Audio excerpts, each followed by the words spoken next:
Dan pada kesempatan kali ini kita akan belajar isi kandungan anak yatim. Ya, tujuan pembelajaran pada kali ini adalah kita akan belajar tentang isi kandungan hadis tentang anak yatim. Biar kalian tahu, oh hadis ini nanti isinya tentang seperti ini.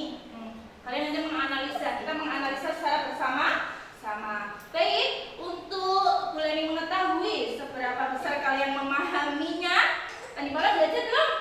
Sudah, alhamdulillah ya. Sudah belajar. Bulan akan mengasihkan soal pretest dulu. Nanti kalian kerjakan. Setelah itu nanti dikumpulkan. Nah, setelah itu kita bahas bersama-sama tentang isi kandungan hadis menyayangi anak yatim. Sudah siap? Oke, berbagi dulu tugasnya ya.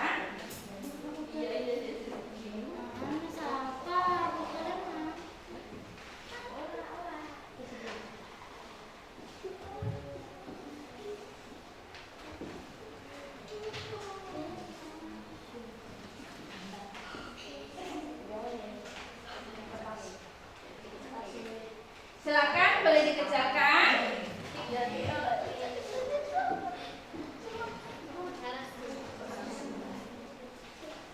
Oke, sudah selesai. Kita sekarang dikumpulkan dulu ya. Nanti kalian cari.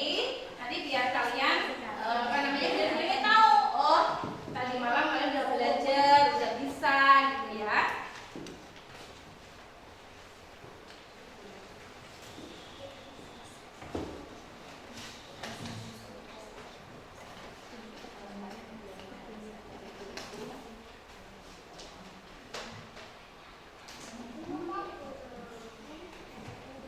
Baik anak-anak, kita lanjutkan pelajaran selanjutnya ya. Tadi kita mau bahas tentang apa? Isi kandungan hadis menyayangi anak yatim. Kita menganalisa bersama-sama isi kandungan dari hadis tersebut. Nah, sekarang kita perhatikan slide yang kuliah buat ini. Oke ya. Hadis tentang menyayangi anak yatim, KD 3.3.3, yaitu isi kandungan hadis anak yatim. Nanti kita analisa bersama hadis ini berisi tentang apa, seperti itu.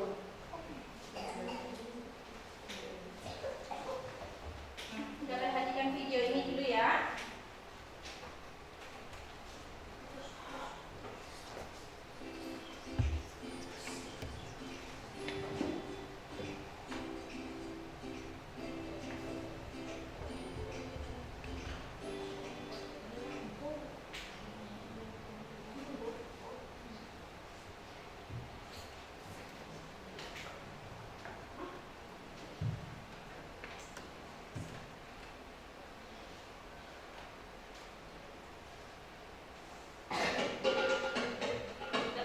Seperti yang telah kita ketahui, Nabi Muhammad menaruh perhatian yang sangat besar terhadap anak-anak yatim. Pada suatu hari raya, Nabi Muhammad pergi keluar rumah untuk melaksanakan sholat Idul Fitri, sementara anak-anak sedang bermain dengan gembira di jalanan. Namun di kejauhan, tampak seorang anak kecil duduk berseberangan dengan mereka yang sedang bermain. Dengan pakaian sederhana dan tampak murung, ia menangis terseduh.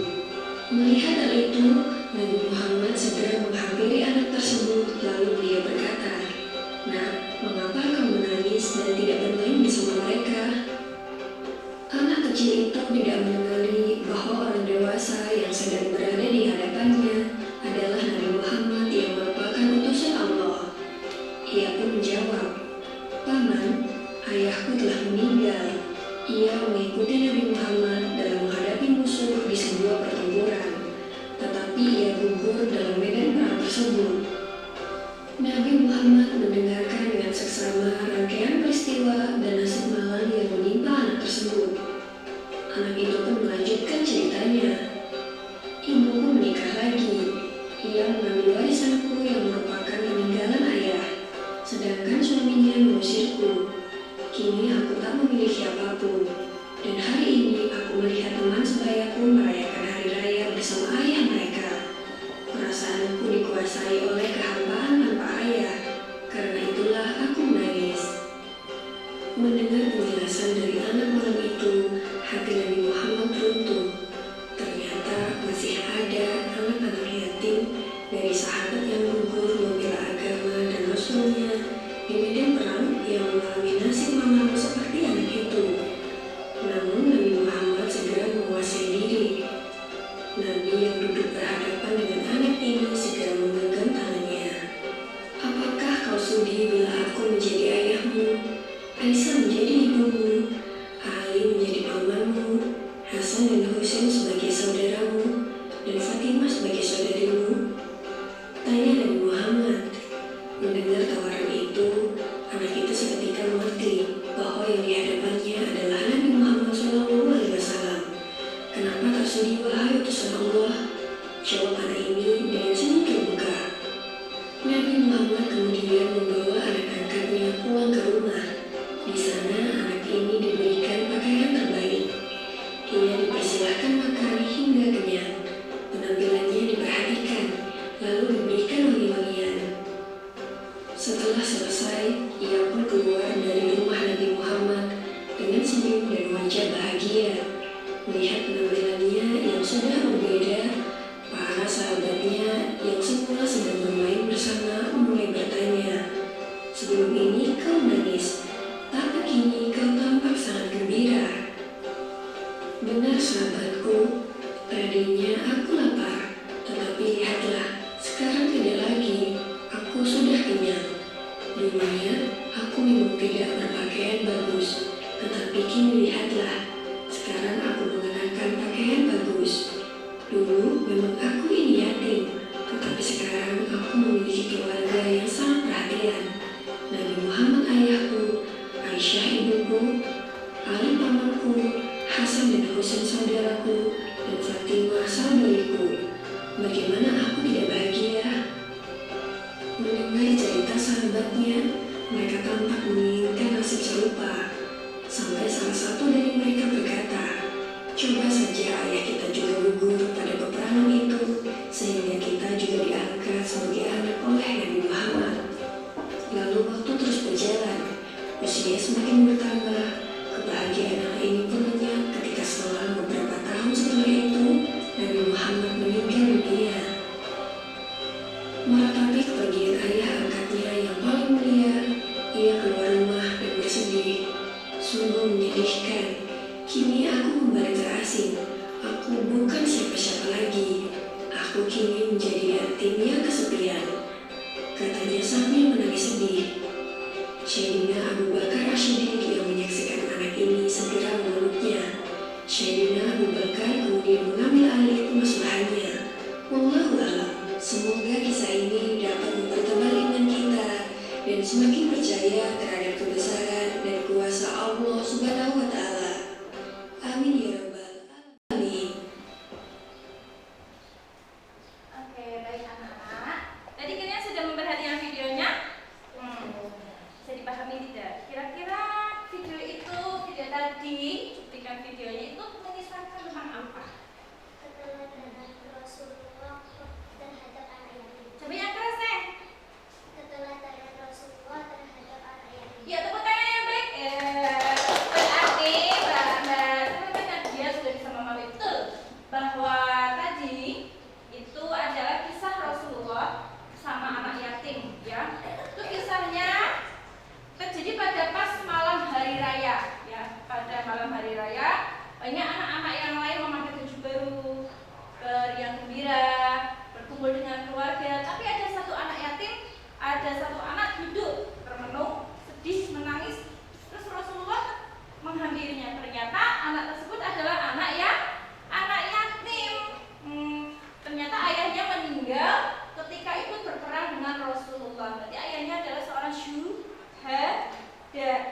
untuk kehidupannya. Intinya Rasulullah mengisahkan, Rasulullah itu mencontohkan kepada kita agar kita itu peduli kepada anak yatim. Kita mengasihi anak yatim kalau perlu seperti yang Rasulullah lakukan, yang Rasulullah contohkan. Beliau telah mengadopsi ya, memelihara anak yatim. Kalau misalnya pula rumahku aja sepi Bu, kalau saya mau mengadopsi anak yatim nanti tidurnya di mana Bu? Kamarnya aja 2. Tidak perlu seperti itu. Kita perlu membantu, misalnya kita menyantuminya, kita mengasihinya. Tidak perlu kita membawa anak yatim itu ke rumah kita. Tapi kalau kita itu benar-benar mampu, rumahnya mencukupi, keluarganya bisa menampung, nah kita bisa bawa adopsi anak yatim. Tapi kalau misalnya kesulitan karena rumahnya kecil ataupun dan lain-lainnya, kita bisa lewat dengan cara apa tadi? Menyantuni, kita datang ke rumahnya, kita kasih bantuan, kita kasih support. Nah itu bentuk keteladanan Rasulullah yang patut kita contoh. Coba, ada yang mau bertanya? Oh iya, Diva.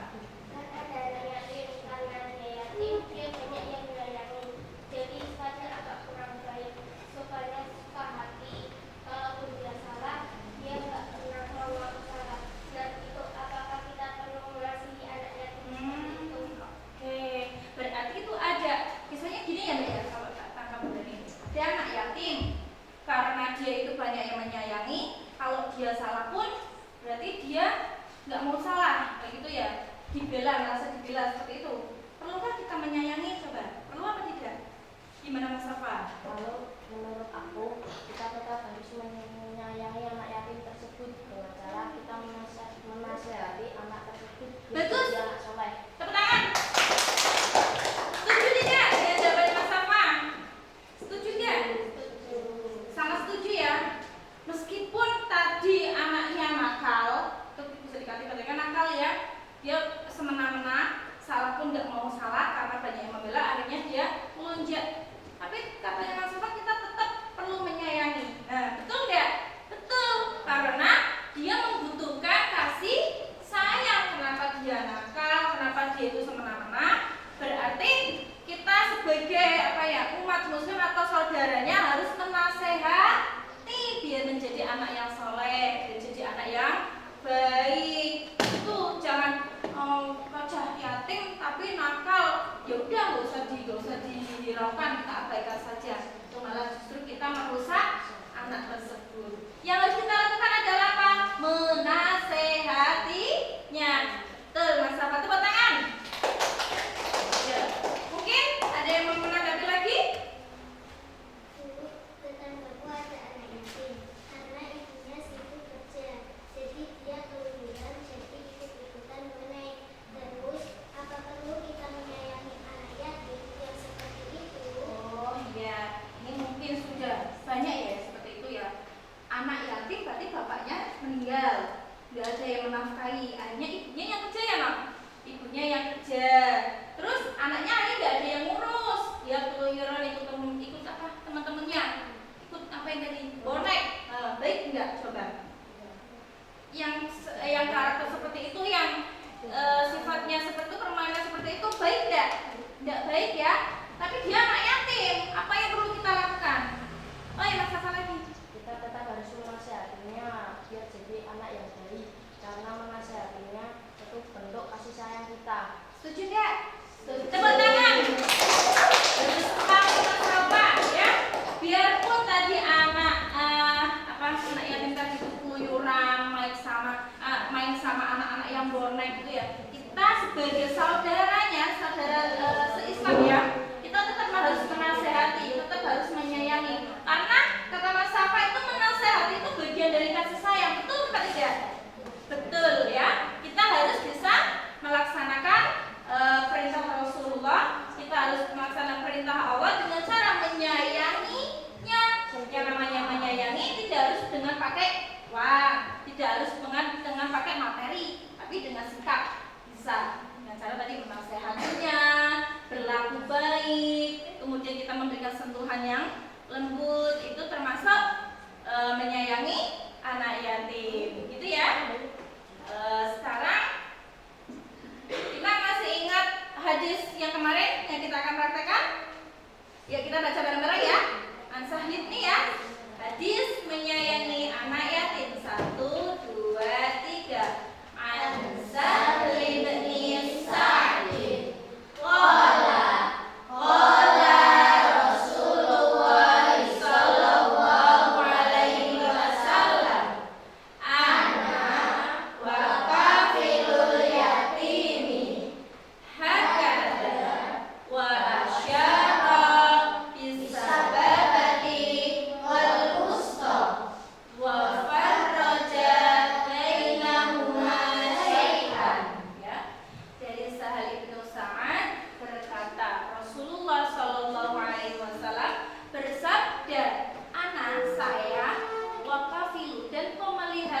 kelompok kalian. Sudah siap?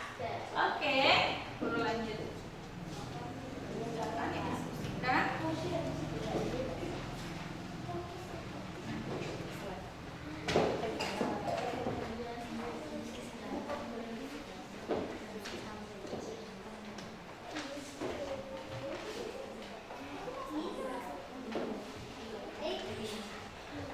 Oke, silakan dipelajari. Kemudian didiskusikan secara bareng-bareng ya.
Baik, sudah selesai?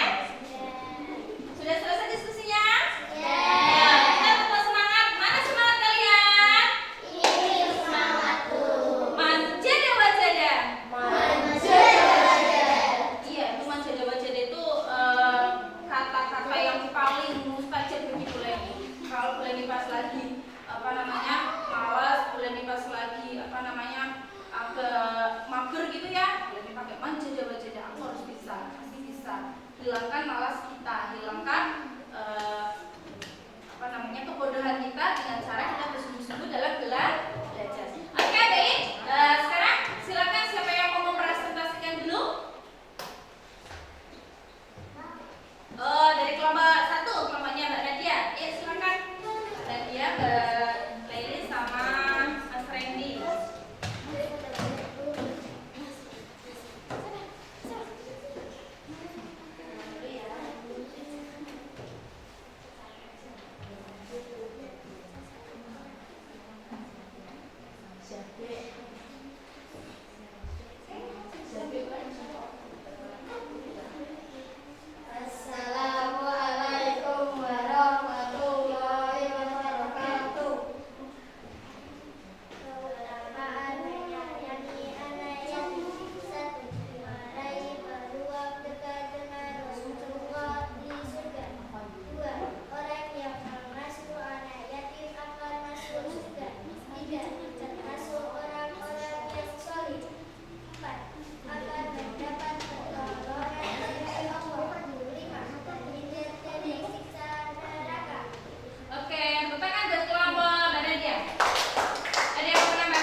kita mau mengasihi anak yatim, kita terhindar dari siksa neraka. Kita bisa mencontohnya ya. Nah, terima kasih, tepuk tangan yang semangat. Silakan duduk kembali. Kelompok selanjutnya. Kelompok mana? Oh, kelompok Mbak Diva. Silakan Mbak Diva.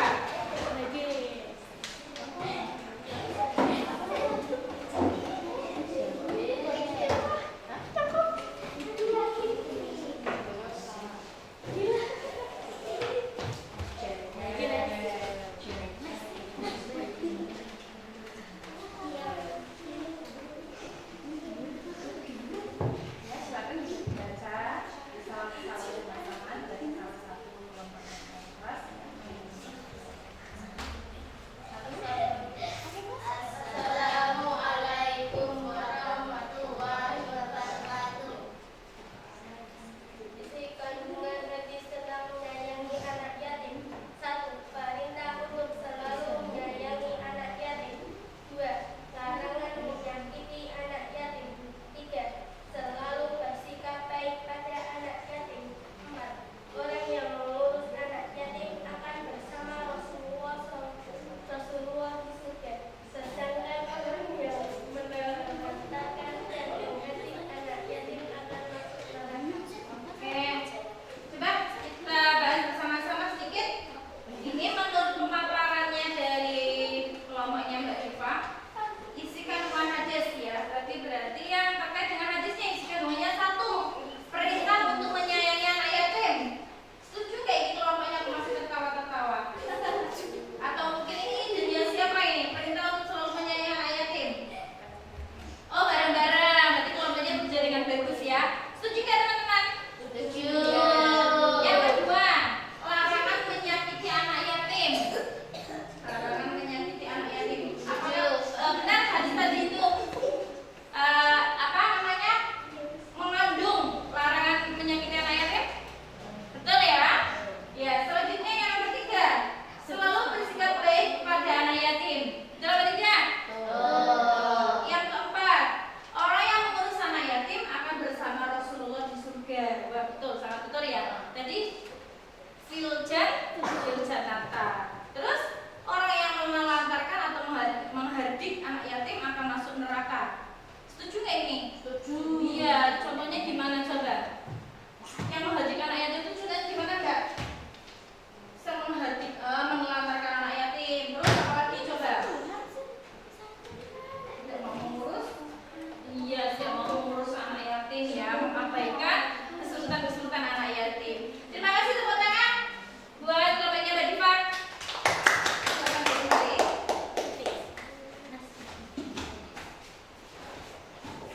Baik, berarti isi kandungan daripada hadis menyayangi anak yatim itu adalah apa saja tadi? Ayo.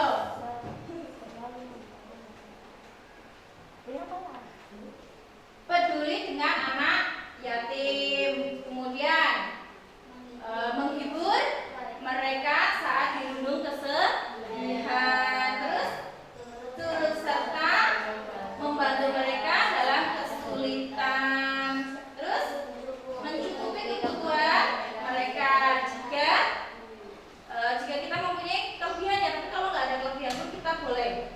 Kemudian senantiasa mempertahankan, berarti berteman ya, berteman dengan mereka dengan sebaik-baik pergaulan, nikmatnya nggak apa-apa. Terus selanjutnya, coba Beli mau tanya, kita ambil kesimpulan bersama-sama ya. Dari hadis ini kita berarti disuruh untuk menyayangi anak yatim. Nanti kita akan masuk surga bersama Rasulullah. Kira-kira cara yang baik untuk menyayangi anak yatim bagaimana? Coba caranya, Mbak Nesya. Cara menyayangi anak yatim. Yang pertama, berbuat baik. Yang kedua, selalu membantu dalam keadaan apapun. Yang ketiga, tidak menghardiknya dan memberikan sentuhan kasih sayang. Ya, setuju nggak teman-teman? Setuju. Yang pertama, kita harus berbuat baik.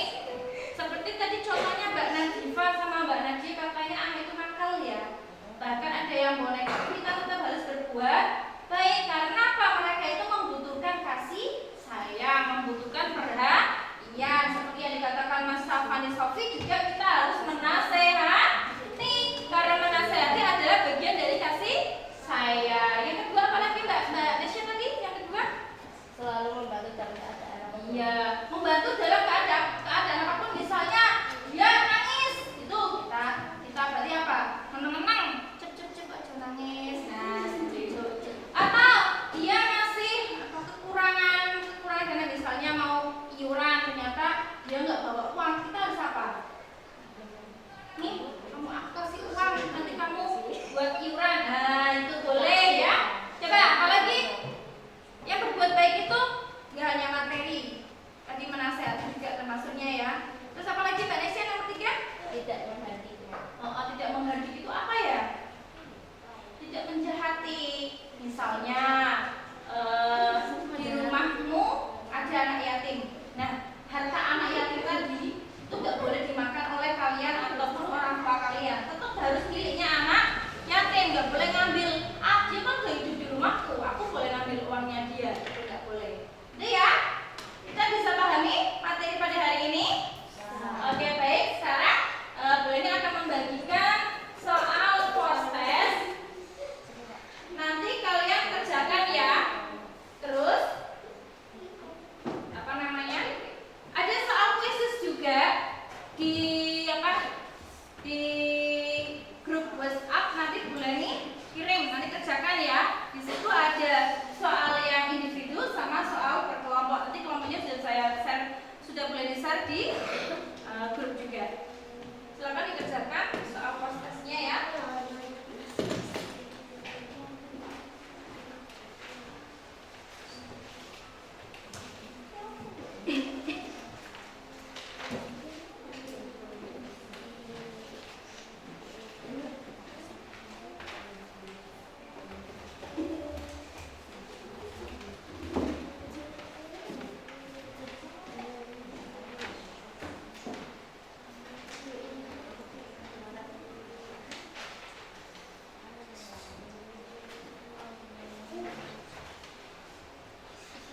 Baik, sudah selesai mengerjakannya?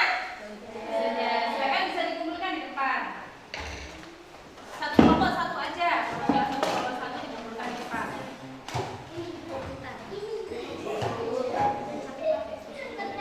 Ya, silakan boleh.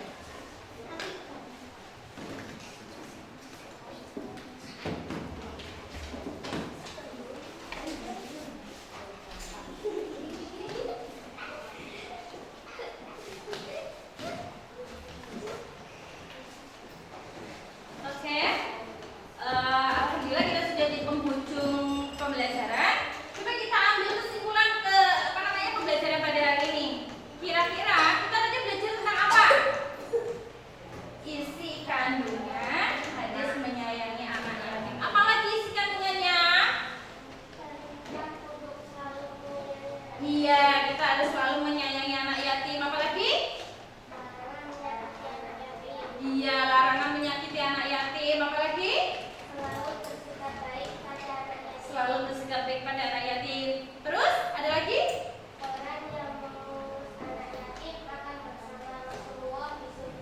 Bagus. Coba dari kelompoknya Mbak Nadia tadi apa kira-kira? Kita pelajaran hari ini kita dapat apa aja? Iya, keutamaan menyayangi anak yatim. Terus meraih, iya betul, meraih peluang apa? Dekat dengan Rasulullah di surga. Apa lagi? Terus terus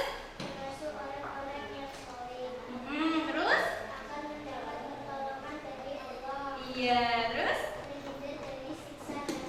iya, alhamdulillah kita sudah di penghujung pembelajaran.